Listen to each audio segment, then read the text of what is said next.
হয়েছিল, এই ইন্তেকাল হয়েছিল, কি হয়েছিল? ইন্তেকাল হয়েছিল। যে সাহাবার নাম হচ্ছে হযরত সাদ ইবনে মুআজ রাদিয়াল্লাহু তাআলা, যার নাম সাদ ইবনে মুআজ রাদিয়াল্লাহু তাআলা। যার ইন্তেকালে আল্লাযী আওসালা বিহুব্বিল্লাহি ওয়া বিজানাবিহি লাজ, আমার রাসূল বললেন যিনি আল্লাহর প্রেমের মধ্যে আসক্ত ছিলেন, যিনি আল্লাহর প্রেমে নিজেকে নিয়োজিত রেখেছিলেন, যিনি আল্লাহকে তো ভালোবেসেছেন, আল্লাহ রাব্বুল আলামিন তার দরবারে সাদ ইবনে মুআজের আশ্রয়কে গ্রহণ করেছেন। সুবহানাল্লাহ। আল্লাহ বলেছেন, মুআজ তুমি ইন্তেকাল করলে আমার দরবারে আশ্রয় পাবে, আমি তোমাকে আশ্রয় দেব। এমন একজন সাহাবা, যে সাহাবার ইন্তেকাল সম্পর্কে আমার রাসূল বলেন, ওয়া সাইয়্যিদু ওয়ালাদি আদনান, তিনি বনি আদনান গোত্রের মানুষ ছিলেন, এবং আল্লাযী নাযা লিমাউতিহি আরশুর রহমান, যার মৃত্যুতে আল্লাহর আরশ হেলে দুলে গিয়েছিল, যার মৃত্যুতে আল্লাহর আরশ দুলতে ছিল। ওয়াফুতিহাত লাহু আবওয়াবুস সামা, যার ইন্তেকালে আসমানের রহমতের দরজা খুলে গিয়েছিল। সুবহানাল্লাহ। ওয়াদাল্লাহু আলাইহা নিআমান ওয়া কারামান মিনহা 70 আলফাম মিনাল মালায়েকা, যার জানাজার মধ্যে আল্লাহ রাব্বুল আলামিন 70 আলফাম 70,000 ফেরেশতা জমিনের মধ্যে নাযিল হয়েছিল। সুবহানাল্লাহ। যাকে আল্লাহ অসংখ্য নিয়ামত এবং কারামত দান করেছেন। সাদ ইবনে মুআজ রাদিয়াল্লাহু তাআলা ওয়া জানাযাতুহু মা'আল কওম, যখন জানাজার মানুষ দাঁড়ায় গেল, আল্লাহর আরশ থেকে 70,000 নিয়ু মালায়েকা নতুন ফেরেশতা, ইতিপূর্বে তারা জমিনে আর কোনদিন আসে নাই, আসবেও না, এমন ফেরেশতা আল্লাহ রাব্বুল আলামিন জমিনের মধ্যে সাদ ইবনে মুআজের জানাজার মধ্যে পাঠাইলেন। ওয়ালাম ইয়াকুম মিনহুম আহাদুন নাযারা ইলাল আরদি ক্বাবলা যালিকাল ইয়াওম, ওই সমস্ত ফেরেশতারা আগেও কোনদিন আসে নাই, পরে কোনদিন আসবে না। যে কথাটা বললাম আগে, ওয়ালাম ইয়াকুম মিনহুম আহাদুন নাযারা, এর পূর্বে তাদের কোনো ফেরেশতা একজনও জমিনে আসে নাই, আসবেও না, এমন ফেরেশতাদেরকে আল্লাহ হযরত সাদ ইবনে মুআজ রাদিয়াল্লাহু তাআলা জানাজার জন্য জমিনের মধ্যে পাঠাইলেন। সুবহানাল্লাহ। এরপরে ওয়া নাযারাত নবিয়্যু সাল্লাল্লাহু আলাইহি ওয়াসাল্লাম ইলা কবরিহি, আমার নবী নিজে সাদ ইবনে মুআজের কবরের মধ্যে নেমে গিয়েছিলেন। সুবহানাল্লাহ।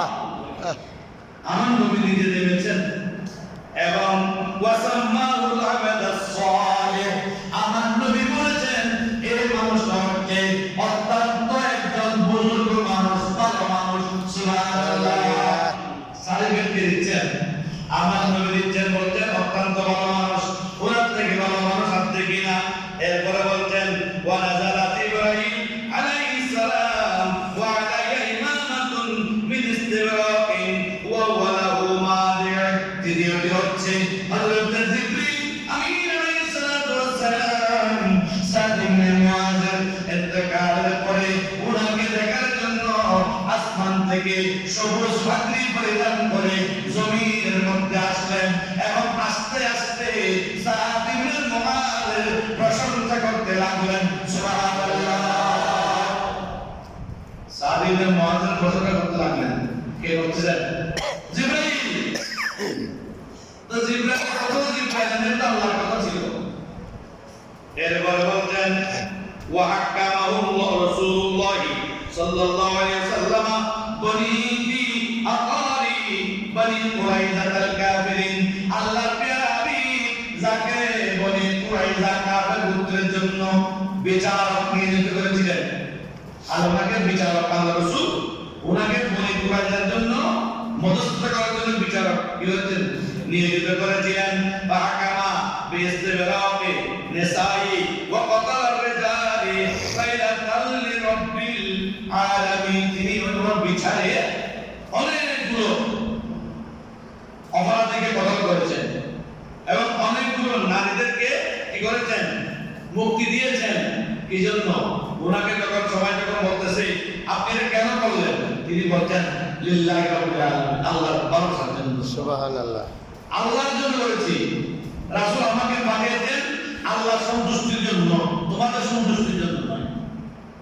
এজন্য বিচার করবে আর যে ব্যক্তি পক্ষ হয়ে লড়বে, যিনি উকিল, তাকে আমরা উকিল বলি, ব্যারিস্টার বলি, ওই উকিলেরও চিন্তা করতে হবে যে অপরাধীকে অপরাধী হিসেবে সাব্যস্ত করার জন্য।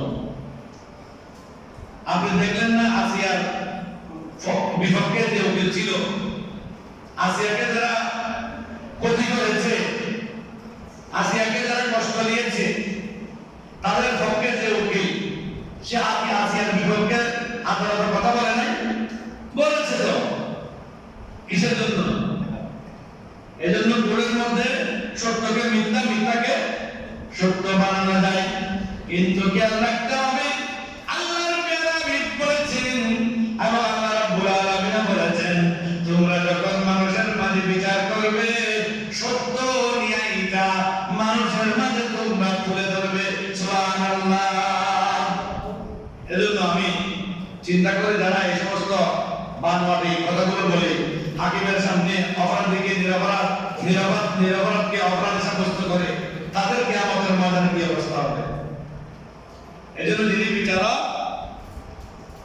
বিচারক ওনার খেয়াল করতে হবে ঘটনাটা কতটুকু সত্য। শুধু উকিলের মাধ্যমে শনাক্ত নয়, নিজেও চাইলে সে ঘটনার তদারকি করতে পারে, খবর নিতে পারে, ঠিক কিনা? ঠিক পারে না? পারে। শুধু পয়সাওয়ালাই বিচার, গরিবুল্লাহ কি অভিশাপ, গরিবের প্রতি অভিশাপ, ধনীর প্রতি বিচার। তো ধনীর প্রতি বিচার করলে অর্ডার রাতিয়ে 10,000 টাকা দিই, 2 লাখ টাকা দিই রাতিয়ে ফজর আপনাদের বসিয়ে ভাবতেন এই বিচারের পরবর্তী শুনানির তারিখ এই নির্ধারণ করা হলো। পরবর্তী শুনানির তারিখ আস্তে আস্তে বিচার অবস্থা খারাপ হয়েছে, নিরপরাধ বিচার পাইল না। এই জন্য যারা ম্যাজিস্ট্রেট, জজ বিচার করে, চেয়ারম্যান, মেম্বার, হাকিম যারা বিচার করে মাতব্বর, তাদের উচিত হবে যখন তোমরা গোটা এর মধ্যে আছে ওয়াইদা হাকামতুম বাইনান নাস, যখন তোমরা মানুষের মধ্যে কি করবে বিচার করবে,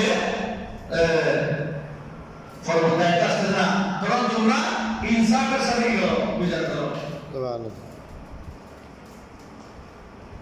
তাহলে কি বোঝা যায়? হযরত সাদ ইবনে মুআজ রাদিয়াল্লাহু তাআলা কে আল্লাহর রাসূল কাবের পুত্রের জন্য বলে কুরাইশের বিশাল পুত্র, এই কাবের পুত্রের জন্য কি করেছেন? বিচারক নির্ধারণ করে দাও, তুমি ওখানে তাদের কাছে গিয়ে বিচার করো। হযরত সাদ ইবনে মুআজ রাদিয়াল্লাহু তাআলা বলছেন, তিনি বিচারক নিয়োজিত হলেন। ওয়া মা'আ যালিকা ক্বালা রাসূলুল্লাহ সাল্লাল্লাহু আলাইহি ওয়াসাল্লাম, আল্লাহর প্রিয় হাবিব সাদ ইবনে মুআজ সম্পর্কে বলছেন লাকাদ দাম্মাহুল কবরু দাম্মাতান ইনকালাবাত মিনহা আদলাউহু ওয়া কাদাত তাফাররাকু মিনহা আওসালুহু। যে কবরে আমার নবী নিজে নামলেন, সাদ ইবনে মুআজকে সালেহ বান্দা ঘোষণা করলেন, যার জানাজার মধ্যে 70,000 ফেরেশতা আসলো জানাজার নামাজ আদায় করার জন্য, যার জানাজার মধ্যে জিবরাইল আমিন আল্লাহর পক্ষ থেকে আসলেন, তাকে সালেহ বললেন ওই সাহাবী সম্পর্কে আমার দয়ালে বললেন হযরত সাদ ইবনে মুআজকে যখন কবরের মধ্যে শোয়াই দিলাম, যখন কবরে দেওয়া হয়ে গেল, সবাই যখন চলে আসলো, আমি রাসূল দেখতে পেলাম সাদ ইবনে মুআজকে কবরে এমন একটা সজোরের চাপ দিয়েছে। কি দিয়েছে? এমন একটা চাপ দিয়েছে, চাপের কারণে এই পাশের হাড্ডি ওই পাশে চলে গেছে, ওই পাশের হাড্ডি এই পাশে চলে এসেছে, সবগুলো হাত চূর্ণাচূর হয়ে গেছে। কবরের চাপ থেকে কেউ মুক্তি পাবে না, কেউ বাঁচতে পারবে না। কিন্তু আমার রাসূলকে কোনদিন কেউ প্রশ্ন করে নাই, রাসূল আপনি কি কবরের সাপটা খাবেন? কিন্তু আমার রাসূল বলেছেন কবরের সাপ থেকে কেউ মুক্তি, এটা সবাইকে দিতে হবে। জন্য মাটি দিয়ে হাঁটার সময় বলছে লা লা তামশি ফিল আরদি মারাহা, জমিনের মধ্যে অহংকার করে বিচরণ করিও না। অনেকে আছে না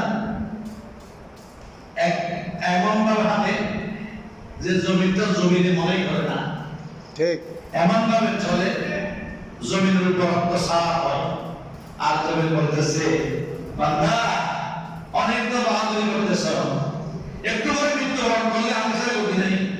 ঠিক একটু করে মৃত্যুবরণ করলে আমি ছাড়া গতি নাই।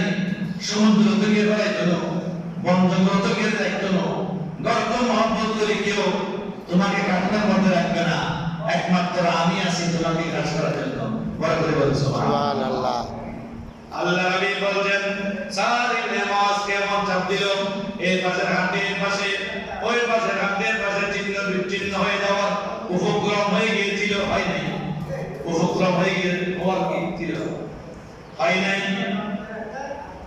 ওয়াহাজিনা আলাইহি নবী সাল্লাল্লাহু আলাইহি ওয়াসাল্লাম, পঞ্চমটি হচ্ছে আমার নবী অত্যন্ত চিন্তিত হয়েছেন এবং একথা বলেছেন সাদ ইবনে মুআজ সম্পর্কে আমার রাসূল অনেক চিন্তা করেছেন এবং উম্মতের ব্যাপারে অনেক চিন্তা করে কথা বলেছেন। লাউ নাজা আহাদুন দাম্মাতিন দাগাতিল কবরি লা নাজা মিনহা সাআত, যদি কবরের চাপ থেকে যদি কেউ রক্ষা পাইতো সেটা আমার সাদ ইবনে মুআজের হইতো। সুবহানাল্লাহ। এটা কেন বলছেন রাসূল? আমাদের জন্য বলেছেন, সংশোধন হওয়ার জন্য। কিন্তু এই ছাত্ররা আসে কেন? এটা কোথা থেকে আসছে? তাহলে কি বোঝা যায় যাকে রাসূল আব্দুস সোয়ালে বলেছেন, জিবরিল আমিন যার কি করেছেন প্রশংসা করেছেন, ওনাকেও কবরের চাপ থেকে কি করতে পারে নাই, বাঁচাতে পারে নাই, কবরের চাপটা দিয়েছেন। তাহলে আমাদের বেলায় কি অবস্থা হবে? কবরে দুজন ফেরেশতা আছে, কয়জন ফেরেশতা? ছোট থেকে না গানিও আলাদা বড়া হুজুরের মজলিসে বসত হয়, এটা হাদিস শরীফ। কবরে দুজন ফেরেশতা আছে, ছোট থেকে না কানেও শোনে না। যে ব্যক্তি চোখে দেখে না ওই ব্যক্তি কবর বাড়ির উপরে বড় একটা হাতুড়ি নিয়ে আসে, ওই হাতুড়ি নিয়ে যখন বাড়ি দেয় চূর্ণ বিচূর্ণ হয়ে মাটির 70 গজ নিচে পর্যন্ত চলে যায়। কবর থেকে চূর্ণ বিচূর্ণ হয়ে 70 গজ নিচে পর্যন্ত সে চলে যায়, আবার সেখান থেকে ওঠে, আল্লাহ আবার তোলে সেখান থেকে। বহারিয়া বলে কি আওয়াজ শুনতেছি না, আর অন্ধ বলে আমি তো দেখতেছি না। আল্লাহ বলছে দেখার দরকার নাই, আওয়াজ শোনার দরকার নাই, কাজ করতে শাস্তি দেব, তোমরা শাস্তি প্রদান করো। আল্লাহ নবী বলছেন কবরের আযাব থেকে, অর্থাৎ কবরের আযাব থেকে কেউ যদি রক্ষা পাইতো তাহলে আমার সাহাব পাইতো। ওয়া ফি মিথলি হাযা শানি কুতিলা উমর ইবনে খাত্তাব রাদিয়াল্লাহু তাআলা আন ফাতালাহু না'লাইন আবু লুলুবি ওয়া হুয়া কাইমুন ইউসাল্লি ফিল মিহরাব। দেখেন হযরত উমর ইবনে খাত্তাব রাদিয়াল্লাহু তাআলা যেদিন ইন্তেকাল করতেছেন, শহীদ হচ্ছেন,